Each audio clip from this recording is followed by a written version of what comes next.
মাকে বললাম, মা তাড়াতাড়ি করে আমাকে চিড়ের পোলাও করে দাও, আমার ভীষণ খিদে পেয়েছে। মা বললো, তাহলে প্রথমে বাদামগুলোকে একটু ভেজে নে, তারপরে চিড়েটাকে আমি ভালো করে বেছে দিচ্ছি। তারপরে কড়াইতে আমি দিয়ে দিয়েছি সর্ষে, তারপরে দিয়ে দিলাম কেটে রাখা আলু, নুন দিয়ে দিলাম আর একটুখানি হলুদ গুঁড়ো দিয়ে ভালো করে ভেজে নিলাম। তারপরে আদা আর কাঁচা লঙ্কা কুচি করে দিয়ে নিলাম। তারপরে দিয়ে দিলাম ভেজে রাখা বাদামগুলো।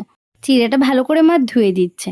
তারপরে ওই চিড়েটাকে ভালো করে জল ঝরিয়ে নিল। তারপরে ওর মধ্যে দিয়ে দিচ্ছে নুন, হলুদের গুঁড়ো, তারপরে একটুখানি স্বাদ মতো মিষ্টি।